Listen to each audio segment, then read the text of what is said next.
aujourd'hui en compagnie de Laurent Segal. Alors c'est assez passionnant parce qu'on est au festival de la bande dessinée à Alexis. Et vous, vous êtes de producteur de documentaires en allant à la rencontre d'auteurs, c'est ça? Exactement. D'où ça vous est venu? Parce que finalement, on est en train de faire la même chose. Exactement, c'est vrai. Il y a un vrai lien. Moi, je suis un peu un usurpateur, on va dire, dans ce monde-là, mais quand même, j'ai ma petite légitimité. On a commencé avec ce film-ci, en fait. C'est une idée, alors comme toujours en documentaire, c'est né voilà, d'une discussion entre un réalisateur avec qui je travaillais, sur un coin de table. Enfin, c'est pas un truc prémédité. Moi, je suis pas fan de BD à la base, par exemple. Par contre, je suis curieux. Faire du doc, c'est souvent avoir les oreilles ouvertes comme ça sur le monde et moi ce que j'aime c'est le lien avec les gens et du coup un de mes réalisateurs avec qui je travaillais me dit tu crois que ce serait intéressant de faire un film sur le travail des auteurs? Et on était à une époque et on l'est toujours à une époque où le cinéma pille abondamment l'univers de la BD, parfois sans vergogne, et tout d'un coup on se disait nous tiens si on mettait un peu, faisait l'inverse, c'est-à-dire que si on mettait le cinéma et nos caméras au service de la BD et des dessinateurs. Et donc en l'occurrence ce réalisateur connaissait Philippe Franck qui est le dessinateur de Largo Winch. J'ai dit mais attends, Largo Winch, tu connais vraiment Philippe Franck? C'est un gars du Sud. Hein. Je dis bon, peut-être un peu de l'amitié facile. Et pas du tout, on a rencontré Philippe qui était partant. Avec cette idée de raconter en fait la genèse d'un album. Donc on a commencé un peu par notre face nord de l'Everest à nous, c'est-à-dire qu'on a voulu faire un film sur la création en intégralité d'un album.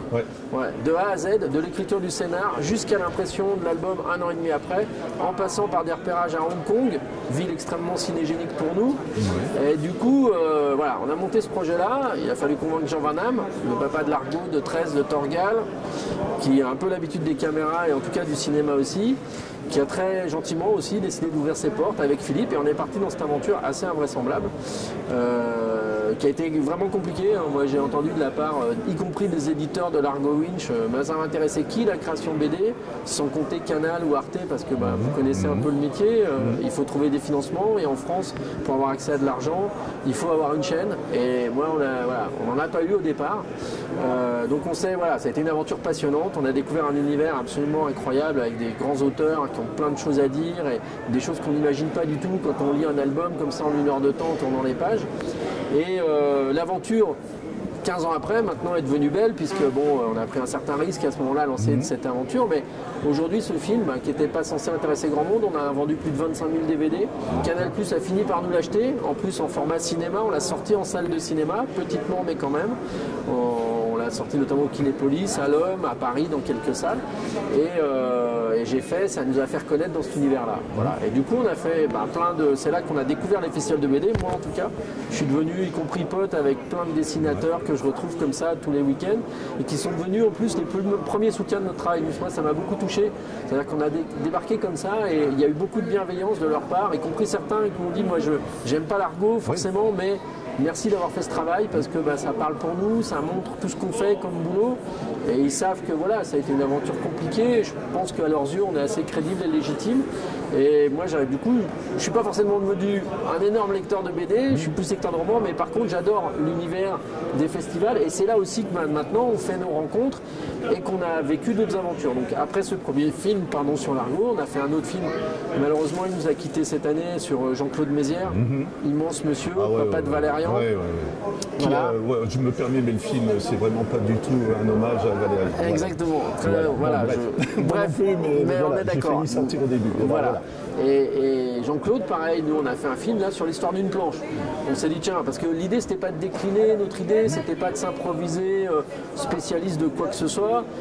Toujours pareil, le doc c'est les rencontres. Là, grâce aux galeries de Mézières sur un festival où on avait diffusé un de nos films, tiens, Jean-Claude repart sur un album, peut-être ce serait bien quand même, Mobius venait de décéder, ce serait génial d'incarner cette grande génération-là. Et du coup, très généreusement, à nouveau, Jean-Claude nous a ouvert ses portes. Alors là, le temps de la création d'une planche, où on essayait pareil d'avoir une narration différente.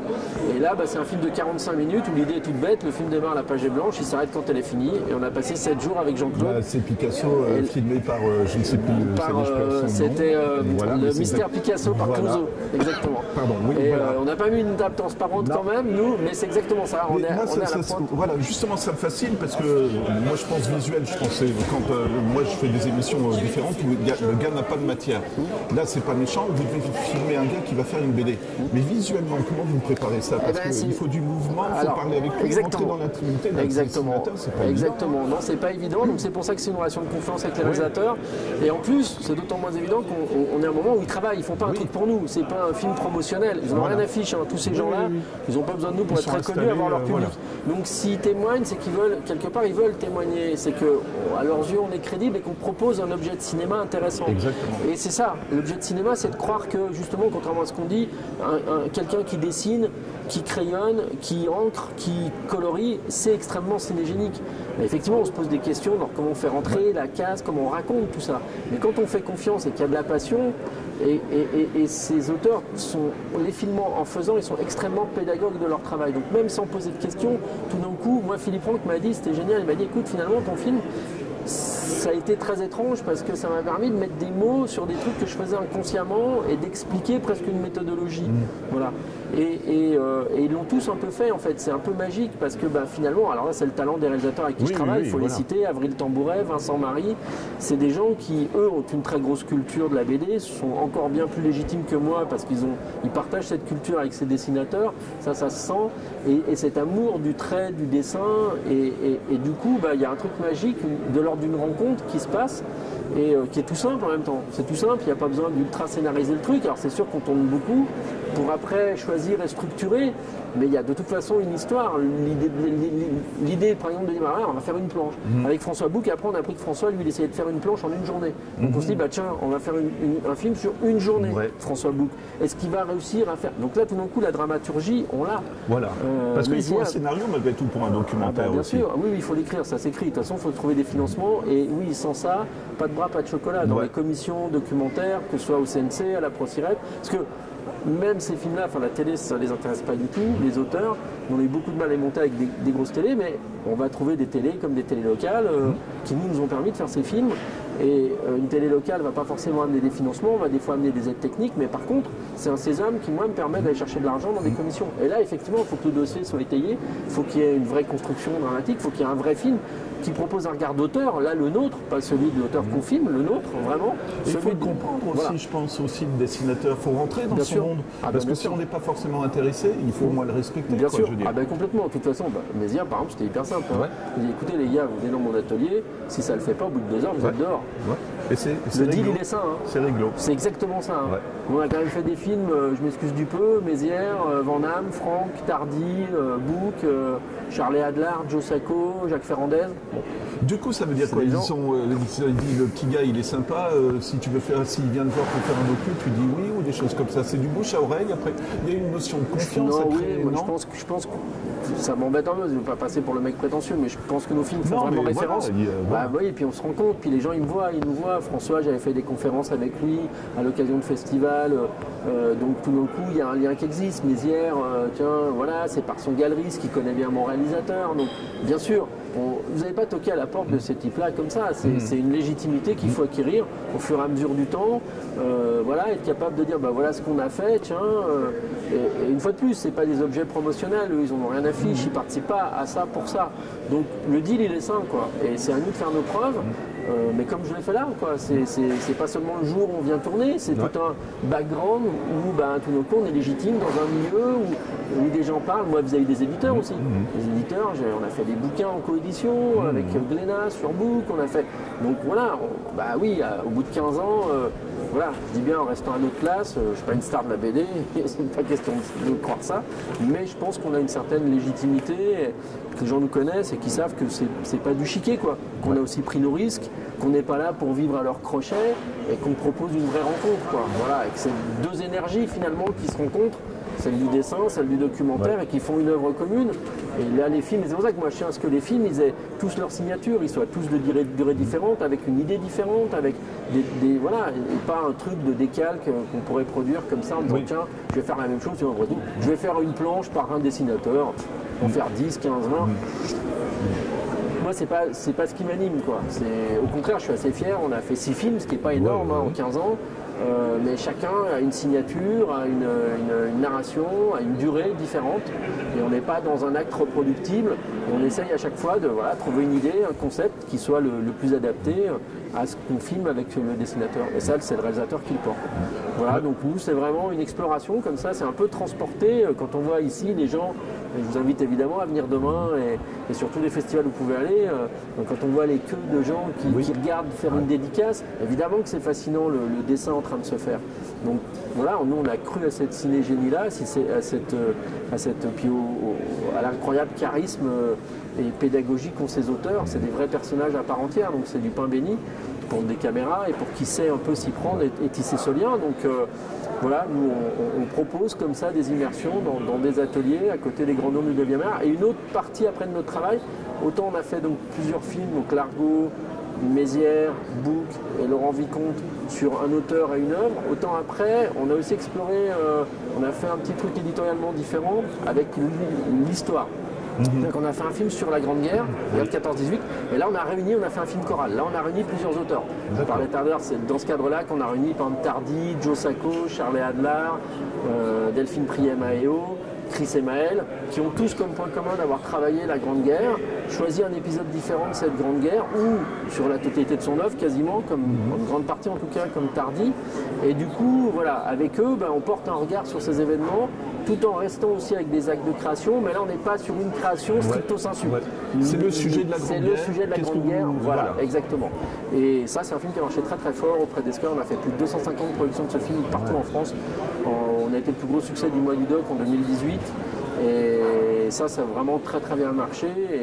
Et on a remis le couvert cette année. Notre nouveau film, et une des raisons de ma présence ici, c'est qu'on a refait un film de cet ordre-là sur la guerre d'Algérie. Où là, on a réuni Jacques Ferrandez, Gaëtan Nock, Farid Boudjelal. Et là, à nouveau, l'idée était de radiographier à nouveau une période historique complexe. Là, on tenait à ce que tous les auteurs participants aient un lien direct et familial avec cette histoire. Et aussi nous permettre de donner la parole aux 4 grandes mémoires, que sont celles des Harkis, celles des Algériens, celles des appelés du contingent, et j'en oublie une, évidemment, celle des Pieds Noirs. Voilà, donc nous, on fait nos choix, alors c'est un mot que j'aime pas, mais de casting d'auteurs, pour nous permettre, nous, d'être complets, de dire, voilà, on fait une œuvre apaisante, on n'est pas là pour mettre du sel sur les plaies. Et du coup, le film, on parlait d'écriture tout à l'heure, voilà, c'est la première pierre de l'écriture. Le film doit en tenir compte de par les auteurs invités à y participer, qui nous permettent comme ça d'avoir un trait doux et général sur ces événements et pas de choisir un camp, par exemple. Voilà. Ce qu'on pourrait faire si on avait choisi un auteur. Mais pas sur ces films-là. Et donc ce dernier, Nos Ombres d'Algérie, qui est là. On a ici, pareil, puis on essaye de faire des beaux objets. Oui, c'est superbe. Voilà, avec un ex-libris. Et effectivement, moi, c'est des objets là, qui sont tirés à relativement... Bon, c'est quand même 2000 exemplaires, ce qui est quand même pas mal pour du doc. Mais je préfère les vendre en direct, donc c'est pas un objet qu'on va trouver à la FNAC ou ailleurs. De toute façon, ils vendent plus aujourd'hui. Ils s'en foutent. Ils préfèrent vendre des machines à laver ou des ordis. Donc les biens culturels, c'est mieux ici, à la rencontre directe du public. Et justement, nous, on a des années pour le faire. Donc voilà. Ça va être sans doute maladroit, comme je vais le dire, mais voilà. Est-ce que c'est aussi, comme dans les Blu-ray, un bonus, finalement, si vous voulez en connaître plus sur la BD, regardez ce documentaire, parce que vous apprendrez plus sur le monde du... je pense. Ça prolonge l'expérience. Quel public achète plutôt? Vous le savez, ça, fan de BD, fan de... Non, alors c'est très étonnant. Alors pareil, je ne veux pas paraître prétentieux, mais on a notre public qui nous suit. Moi j'ai des gens là, tout à l'heure, j'ai un monsieur qui m'a dit j'avais acheté celui-là, je vous achète celui-là. On a un public, donc petit public à nous, mais mine de rien, au bout de 15 ans, certaines années, je fais jusqu'à 20 festivals. Donc ça commence. Puis il y a mes réalisateurs, je parle de moi, mais réalisateurs aussi qui font des festivals, etc. Donc finalement, on finit par avoir notre petit public. Et après, effectivement, c'est plus des gens, moi j'adore, c'est des gens, mais sur nos trucs sur l'Argot, j'ai tous les Largos, c'est quoi votre truc? Voilà. Et ça fait 15 toujours ans prolongé, et toujours prolonger ce plaisir-là et tomber sur un public curieux. C'est pour ça que moi j'adore des festivals comme ici à taille humaine où il y a 30 auteurs, 40 auteurs invités, où il n'y en a pas 180 et où on a une place et où les gens qui viennent, ils ont... Alors bon, et c'est tout à fait respectable, il y a des fans absolus qui viennent voir un auteur et ils sont là pour ça, très bien, mais là effectivement, moi c'est pas mon public, je vais pas avoir une queue dans le truc, monsieur Laurent Segal, on vient vous voir, c'est génial. Mais des gens curieux comme ça, un peu comme je viens de dire, sur un malentendu, tiens, c'est quoi votre truc? Puis c'est là où on tombe sur des profs, c'est là où on tombe sur des médiathèques, sur des gens qui sont dans un CDI, sur d'autres festivals, etc., etc. Et on continue comme ça de faire vivre notre travail. Et moi, je remercie toujours les festivals parce que depuis 15 ans, c'est un des premiers vecteurs de notre affaire, à nous aussi. Et sans eux, je pense que voilà, aujourd'hui, c'est une jolie petite réussite et ça aurait été beaucoup plus difficile, ça n'aurait pas été possible sans eux. Outre les moments très agréables qu'on passe, mais effectivement, on a accès à un public tout d'un coup. Mais moi, j'ai des mômes qui ont acheté ces films. Les gamins qui commencent à dessiner, les ça, parents. c'est enthousiasmant. C'est extraordinaire. Comme des fois, une dédicace en espérant que notre film t'apportera des trucs utiles. J'adore, quoi. C'est franchement génial et c'est la pure curiosité. Et des gens qui m'écrivent des mails en disant merci de nous avoir fait découvrir. Et voilà, alors bon, bien sûr, les gens qui sont fans de l'Argonauts, sont fans de Mézières, peuvent aussi être intéressés, mais voilà, c'est pas forcément. Non, c'est pas le meilleur truc. Les gens d'ailleurs qui veulent que de la BD, qui sont là, mon DVD, ça va pas les intéresser. C'est plus des gens comme ça qui sont à la recherche d'un truc ou qui veulent offrir. Moi, je me suis un jour qui avait dit, mais écoutez, vous n'avez même pas à discuter. Vous sachez que ma fille s'appelle Laureline. Voilà, mettez une dédicace à Laureline. Voilà. Donc, la boucle est bouclée presque. J'ai vraiment une dernière question, mais parce que vous y avez déjà répondu, mais on trouve ces DVD où hors des festivals? Alors, hors des festivals, vous pouvez les trouver sur notre site, Canary Film, www.canaryfilm.fr. On a une petite boutique en ligne, donc tous les films sont commandables sur notre boutique. Et après, bon, celui-là, le dernier, je vais peut-être le mettre un peu en place dans quelques librairies, plutôt des librairies Canal BD, qui sont un réseau indépendant, qui nous soutiennent. Et bon, de temps en temps, j'ai un libraire qui en prend 3 ou 4 ou 5. Mais c'est plus sur notre site où venez dans les festivals, nous rencontrer, regardez sur Opal BD ou sur d'autres endroits où vous pouvez avoir la liste des festivals. Et puis après, voilà, aussi en médiathèque, c'est des films qui ont un très très gros succès en médiathèque. Beaucoup de médiathèques nous prennent les films avec des droits de prêt, donc vous pouvez peut-être les trouver dans des médiathèques aussi et avoir les droits de prêt. L'essentiel, c'est de les voir, c'est pas de les acheter forcément, c'est de les voir. Voilà, merci beaucoup Laurent. C'était intéressant parce que c'est une autre approche de la BD et c'est quand même de la BD. Je pense. Finalement, on a notre place. Voilà, merci beaucoup. Merci.